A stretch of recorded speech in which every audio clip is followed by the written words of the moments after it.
Good morning, class. You are welcome to yet another literature class. Today, we'll be looking at literary appreciation. And at the end of this class, specifically, I will want you to be able to achieve this. You identify 15 literary terms and then define at least any 10 of your choice. So, we'll take them one after the other as we explain. First, we'll begin with the definition of aposiopesis. Aposiopesis. Aposiopesis is derived from a Greek word that means becoming silent. Now, aposiopesis is a very common element in literature, even though it's not too noticeable because students most times don't or do not sense it.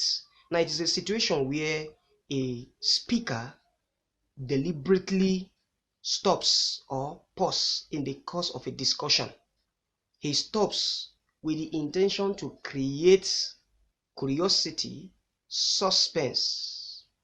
Now, this element is purposely to stir the listener to be so anxious, probably to want to know what should be or what is the intention of the speaker, or what was the reason why the speaker made such remark.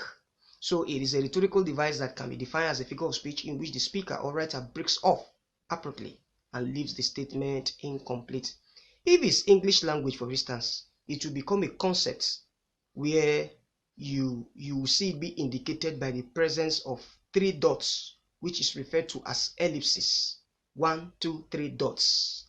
Now, it is used to showcase that something is deliberately omitted from a particular discussion.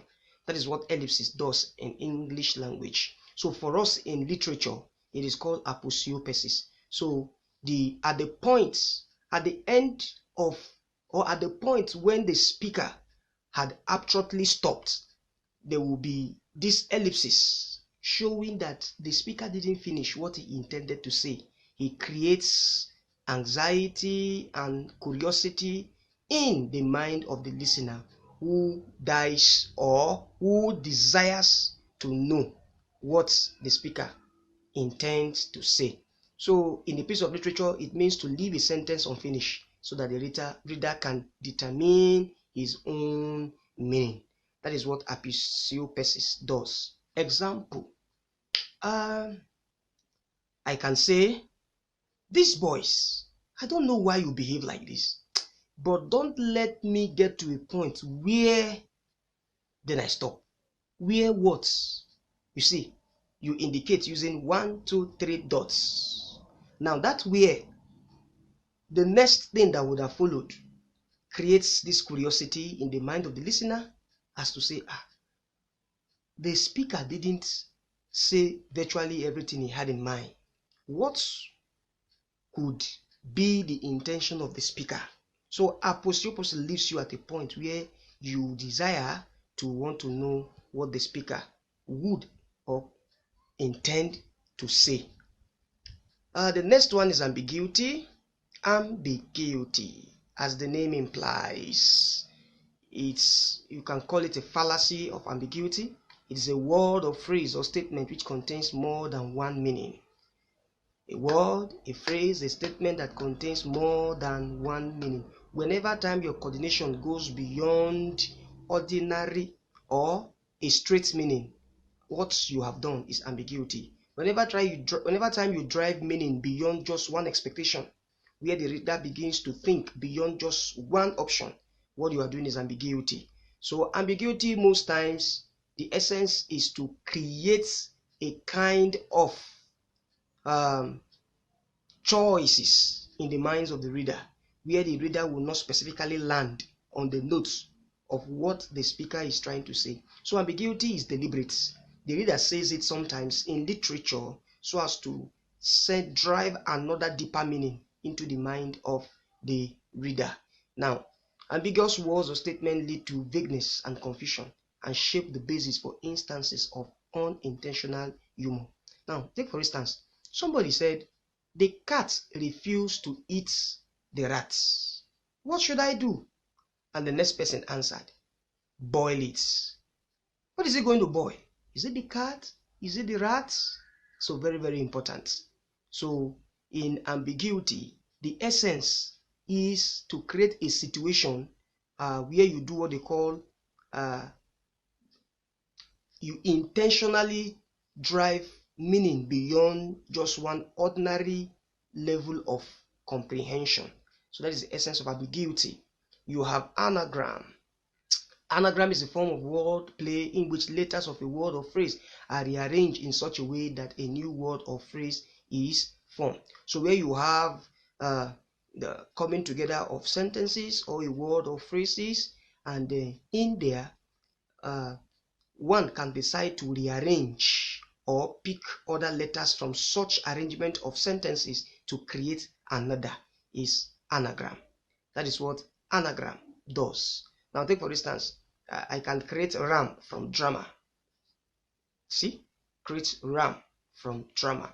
So the essence of anagram too is to give a situation where the learner or the listener can be creative.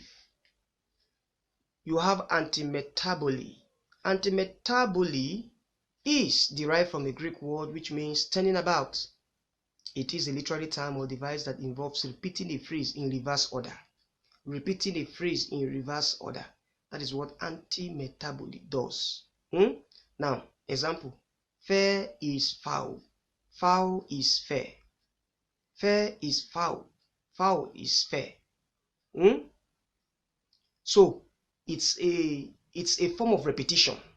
It's a form of repetition for the purpose of emphasis, where the writer draws our attention to a particular expression, telling you that special attention should be given to this expression. That is what antimetaboly does. Then we have pathetic fallacy. Pathetic fallacy. So, pathetic fallacy is a literary device that attributes human qualities and emotions to inanimate objects or of nature. Now, don't get it twisted. Pathetic fallacy is different from personification in that in pathetic fallacy, we see nature trying to share in the affairs of humans. Probably one can say a situation where maybe a human is mourning or human is celebrating, and then you see nature also trying to be part of such emotion. What is happening is pathetic fallacy. So most times you will see the statement will come in such a way as if the nature is now put side by side with humans, as nature shares in that quality of human. Somebody can say, the day the head of state Sani Abacha died, the sun was so happy that it refused to shine. So you see, you can see sun, nature sharing in the emotion. So what we are trying to say is that probably the sun was so happy, the sun was so supportive of the death of Sani Abacha. So that is what pathetic fallacy does. So you can further explanation. The word pathetic in the term is not used in the derogatory sense of being miserable. Rather, it stands for imparting emotions to something else. You see, you impart emotion to something else. You have verisimilitude, another literary term. Verisimilitude is a concept in literature that speculates that every work of art must not be far from reality. Every work of art must not be far from reality. So there must be elements of reality if a work of art must be appreciated. What is reality? Everyday affairs of man. Take for instance, waking up, getting to meet your mom, your dad in the room. Right now, you are watching this video. This is reality. Now, what is not reality? Having a situation where somebody can just, disappear and appear, probably in heaven. Probably you disappear and appear in hell, you come back to this life again. You can communicate between the living and the dead. And then, these things are weird. They are horrific. So, verisimilitude must carry element of reality. What can be ascertained, what can be measured, what truly can exist. So we said verisimilitude is likeness to the truth, such as the resemblance of a fictitious work to real event, even if it is a far-fetched one. So example of far-fetched literary works are romance, fantasy. So where you have such works, you try as much as possible to bring element of reality into it, and then what you have done, you have introduced the concept of verisimilitude. Verisimilitude ensures that even a fantasy must be rooted in reality, which means that events should be plausible to the extent that readers consider them credible enough to be able to relate them somehow to their experiences of real life. So if everything you showcase in the work of art is far from real life situation, of course, it will not be too interesting to read or too interesting to enjoy. So the concept of verisimilitude says that they should not be far from real life situation. Now we have Utopia. Utopia, it's on the opposite side from verisimilitude. What does it mean? The literary term Utopia denotes an illusionary place that projects the notion of perfect society to the reader. Can you have a perfect society? What Plato in his theory calls idealism. So can you have a society where everything becomes so perfect, where there are no mistakes, where there are no wrongs, where there are no evil? So in the utopian society or in the utopian world, it is viewed that morality is to the ultimate. It is viewed that evil intentions cannot be there. It is viewed that inappropriate emotions cannot showcase. It is a world of perfection. So it means one will have to wake up to get to heaven to see this kind of society. So you see them in modern films like Equilibrium. In that movie titled In Time, you see such depiction, Utopia, the utopian society. Further, the citizens presiding in such utopians are bearers of perfect moral code, or at the least, every violator of the moral code is actually punished. So you can just imagine Nigeria becomes a system where everybody must do right. Nobody does wrong. Yes, morality must just be everywhere. Even in the profession of your love. As you profess love, it must be done well, or else it is seen as immoral. A utopian society is one where all social evils have been cured. Is that possible? No, but this is a concept in literature where writers tend to create such kind of environments. Then we have style. What is style? The style of Wole Soyinka is different from the style of Chinua Achebe. Even when you write, your style is different from that of your colleague. So what is style for us in literature?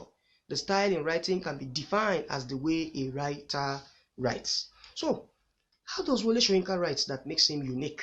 How does Chinua Achebe write that makes him unique? Of course, we see that Chinua Achebe writes for the general populace. Wole is selective. You will need to be very, very educated. You need to belong to the elite group to understand some of the writings of Wole. Good. So take for instance, if you pick Things Fall Apart, you read. You see, it doesn't take you, you don't need to stretch yourself too hard to understand the concepts there. Now, if you pick Wole Soyinka's The Man Died, of course, you will need deeper interpretation to be able to understand what you are reading. So it is the technique that an individual uses in his writing. It varies from author to author and depends upon one's syntax and tone. So your choice of sentence, your choice of words, which is called diction, the choice of tone, as to whether the writer is harsh, as to whether the writer is sympathetic, is indifferent, is laissez-faire, all these work to contribute to the style of any work of art. It can also be described as voice that readers listen to when they read the work of a writer. So the voice now becomes the persona.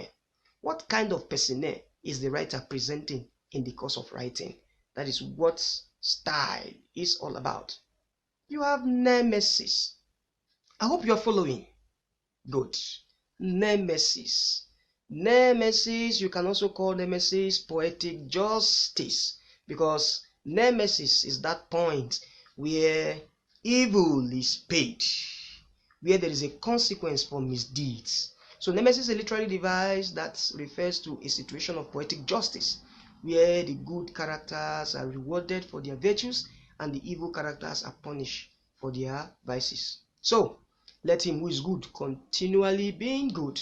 Let him who is bad continually being bad. There must be poetic justice. There must be Nemesis. There must be what they call the retribution. So if you are good, at the end of it, you will enjoy goodness. If you are bad, at the end of it, you enjoy, you see, worst situations coming. So that is what this is all about. So you have palindrome. Palindrome is another literary term. The term palindrome is derived from two Greek words, palin, which means again, and dromos, which means way or direction. So it's a situation where you have an expression that, or a phrase that can be rewritten, from the back. It can be written from the reverse form as well, and it will still send same meaning. E.g., nurses run. Nurses run. So if you begin from the other parts backward, you will see it will still give you nurses run. Nurses run. So it's a style in literature where writers tend to hide meanings. They are deliberate anyway. They are deliberate. So some of the works of art you see, if you are very careful, even in music, if you are careful, you will see these things playing. You will see these things playing. So that is what palindrome is all about. Then you have synesthesia. In literature, synesthesia refers to a technique adopted by writers to present ideas, characters, or places in such a manner that they appeal to more than one sense, like hearing, sight, smell, and touch at a given time. So in synesthesia, in a very nutshell, where you use an inappropriate adjective to describe a noun, using an inappropriate adjective to describe a noun, what you are doing is synesthesia.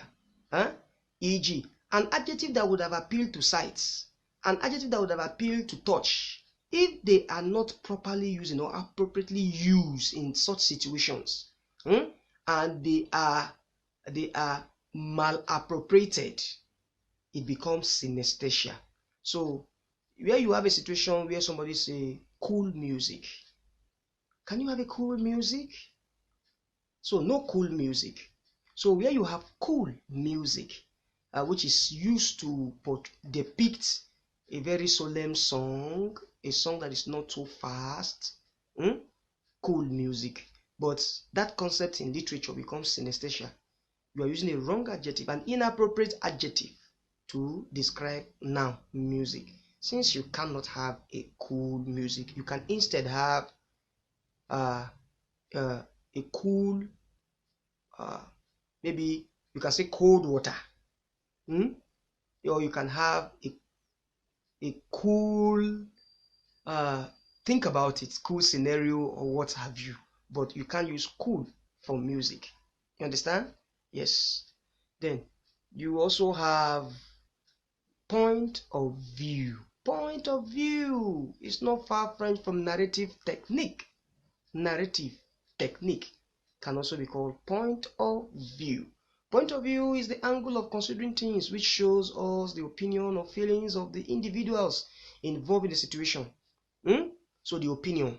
What is the opinion of the writer? Or what is the opinion of a character as presented by a writer? When you read a work of art, what is the opinion you get from that work of art? So in literature, point of view is the mode of narration that an author employs to let the readers hear and see what takes place in the story, poem, or essay. So point of view could be first person point of view, second person point of view, third person point of view, as the case may be. In the first person, the writer is usually part of the narration. In the second person, the writer is not there. In the first person, you see sentences like we are, I shall. In the second person, you see sentences like you are. While in the third person, you see sentences like they shall, we shall. So that's what. So other narrative techniques that a writer can decide to use or point of view could be flashback, where he begins by talking about something in the past. There is a reflection on something in the past for the essence of understanding what is being discussed, or a foreshadowing, where there is a fast track push into something that is in the near future. So it depends on the style the writer wants to adopt in his point of view. So we have personnel. Okay, let's move to parody. Parody is an imitation of a particular writer, artist, or genre. Imitation, exaggerating it deliberately to produce a comic effect. Parody. Now there is this popular movie, Twilight.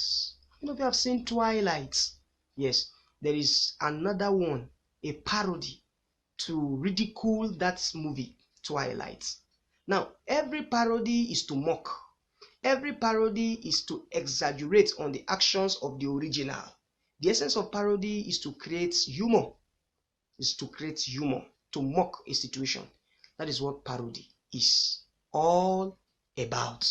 So, still on parody, the humorous effect in parody is achieved by imitating and over-stressing noticeable features of a famous piece of literature, as in caricatures where certain peculiarities of a person are highlighted to achieve a humorous effect. So like I said, the essence of parody is for fun.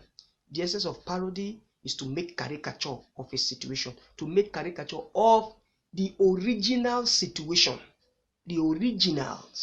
So for there to be parody, there must be an original work before a parody.